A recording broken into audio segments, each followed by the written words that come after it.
Hi, people of the interwebs, it's your favorite abandoned warehouse, Sarah here with another car review. And today I have this 2020 Dodge Charger 392 Crow Scatpack Widebody. Hey Crow, you like this car? Yeah, this thing's hot, right?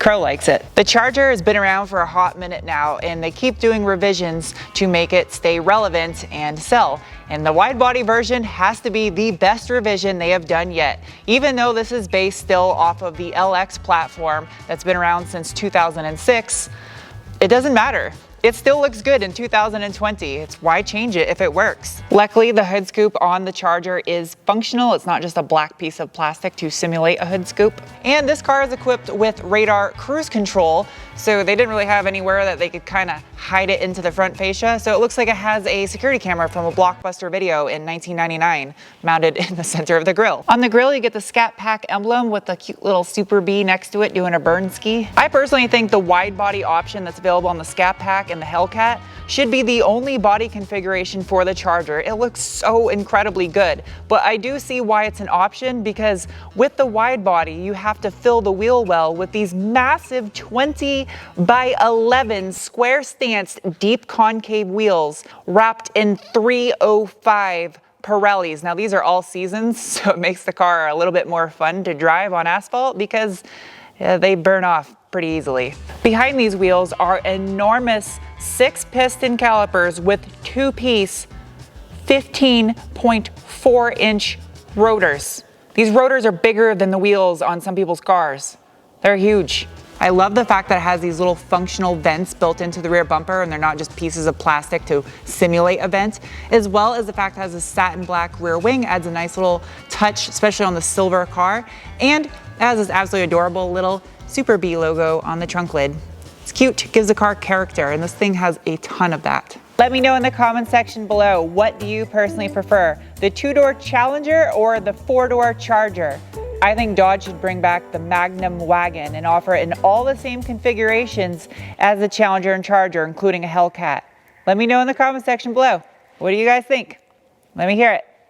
Magnum, wagon, Hellcat, yes. Scatpack, yes. Okay. As far as the interior goes, you guys know how I roll. I'm gonna keep it short, sweet, and to the simple. I'm not gonna read off a brochure to you. I'm just gonna give you my physical observations, what it feels like to sit in this 392 Scatpack at this very second. And speaking of this very second, this seat, bolstering wise, is a win. There is almost a bolstering effect in this rear seat. Never seen that before, that's weird. And it's has Alcantara suede in the center, which is one of my favorite materials used in an interior.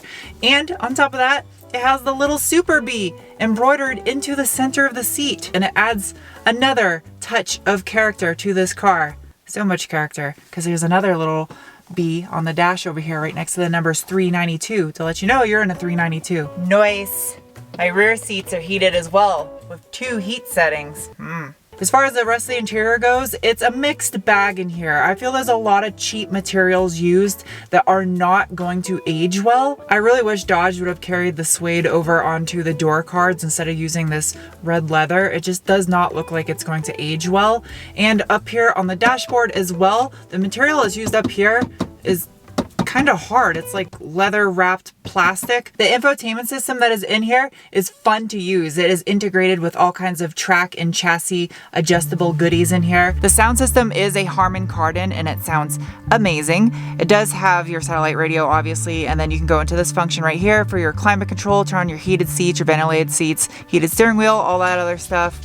And then you have an apps area right here with all kinds of goodies packed into it, Wi-Fi hotspot, but more importantly, this right here, the Srt Dashboard. Now in here, you have all your different drive modes. I have it set on auto right now. I also have custom that I've configured myself. And then as well as there is a sport mode and a track mode. And then you do have this performance page right here, which takes kind of a while to load.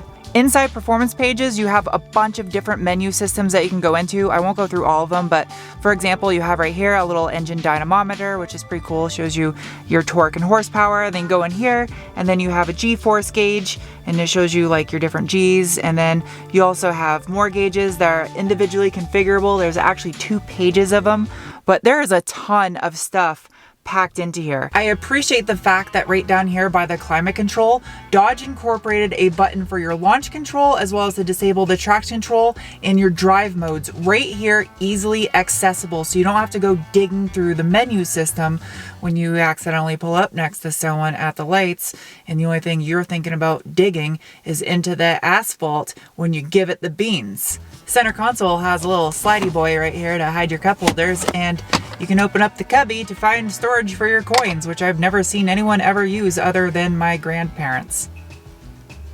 And apparently the penguin. Get your head out of there. Oh, what? There's a center console in this thing too.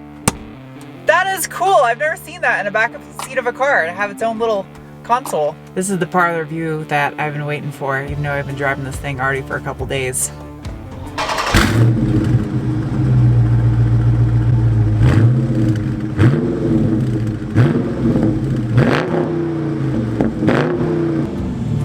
Sounds so good. It's kind of sad it only lets you rev it to $4,000 in neutral.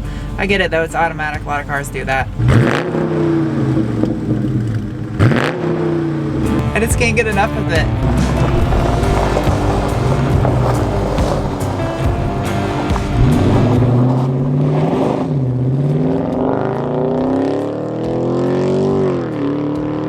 In the name of science, I am now going to give it some beans. I'm going to keep it in drive mode instead of using the paddle shifters just because the computer is smarter than I am, let's be honest here.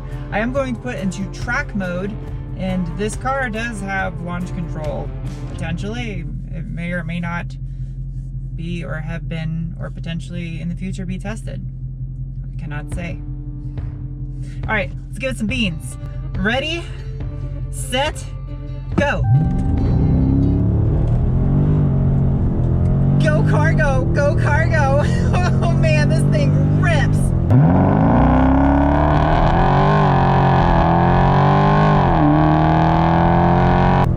All right, that's good enough. I'm not gonna say how quick that was. Oh man, I can do that like 500 more times.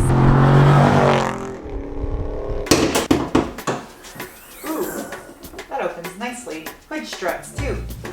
Awesome. Hello and welcome to Garage Science with Sarah. Powering this 2020 Dodge Charger 392 Scatpack Widebody is a 392 cubic inch 6.4 liter Hemi V8 that produces 485 horsepower at 6,100 RPM and 475 pound-feet of torque at 4,100 RPM. It's a nice, simplistic, clean, attractive engine bay. I like how it has Charger written out right here above your radiator cowl. And if you look over here, there's an upside down salad bowl on top of the strut tower. That's clean looking. Also says powered by SRT. And if you look down inside there, the block is powder coated orange. Nice. One person watching right now was surprised that the 392 badge on the side of the car represents how many cubic inches the engine is. One person. The more you know. Time for the braking test. No one behind me. Oh, holy shit.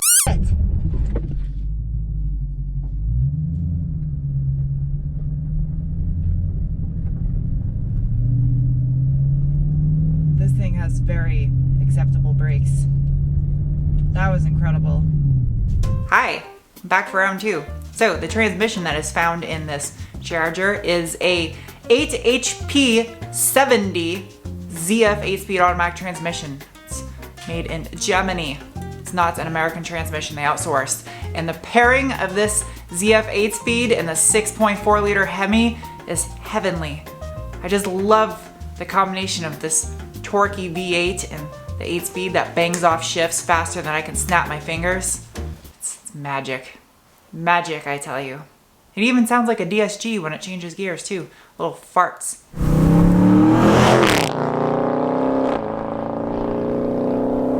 This right here is one of my favorite things about this car.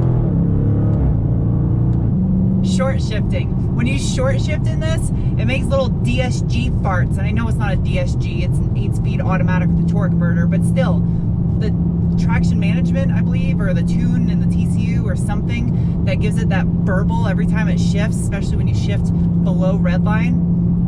addicting. And it's violent too when it shifts. It's nice.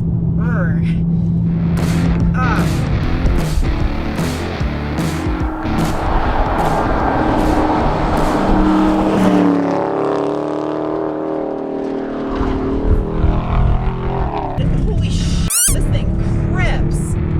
Well, it can take a corner. When I think of Dodge Charger and Dodge Challenger, I just think of drag cars. And this thing is breaking that stereotype because you can chuck this thing into a corner even with all-season tires. Oh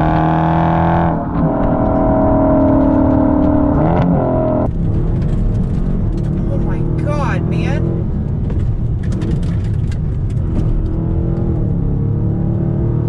This thing is insane. I did not expect that from a car that weighs over 4,300 pounds.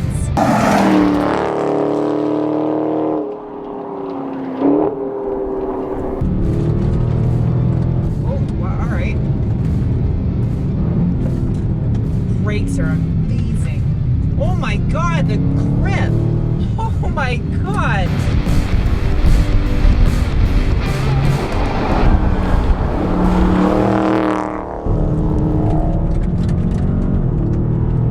Oh my God, this thing is like driving on rails. I feel like this is the perfect amount of power too for this chassis. When I drove the Demon Red Eye, it was obnoxious. It was silly. It was a drag car. It was fun, but it was ridiculous. This is a manageable amount of power in this car. I feel the Demon Red Eye that I drove was just absolutely ridiculous. I mean, don't get me wrong, it was fun. It's a great drag car. But in this chassis, I feel the 392 Scatpack is perfectly balanced. Like, this thing is fun to get crazy, and it's not scary when you get a little bit sideways with it. It's really manageable and playful almost.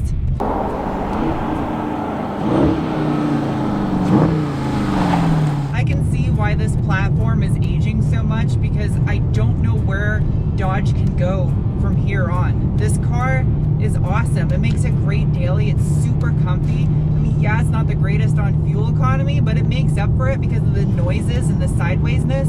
The trunk on it is huge. You can put lots of stuff in it. Seats are comfy. I could totally road trip cross country in this thing. It gets all kinds of thumbs up no matter where you go. It's got some faults, but man, I really like this thing a lot. So if you guys have never seen one of my car reviews before, I have multiple categories that make 0 sense to the average car buyer. But for those of you that get the way my brain works, I have 3 categories for this review: the bean score, the penguin score, and the cookie score. First up, the bean score is a rating of 1 to 5 beans based on the feeling you get in your gut when you give it the beans. And this 2020 Charger Scatpack is going to get a rating of 3 beans. This thing's got so much torque down low. I love it. Ooh. And it sounds amazing too. Up next is the cookie category. It is overall assessment of what you get for what you pay.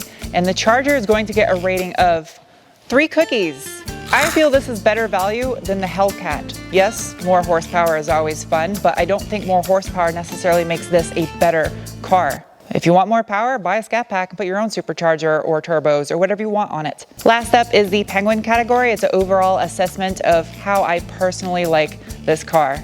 And this Charger gets a rating of 3 penguins. I like this car a lot. I don't know if I would buy one because there's so much else I could spend that money on, but this is one of my favorites so far in the muscle car area. And I don't care that this is an aging platform. It's a great recipe. Why change it if it works? Anyway, I hope you guys enjoyed this review, and I will see you soon with another. Bye.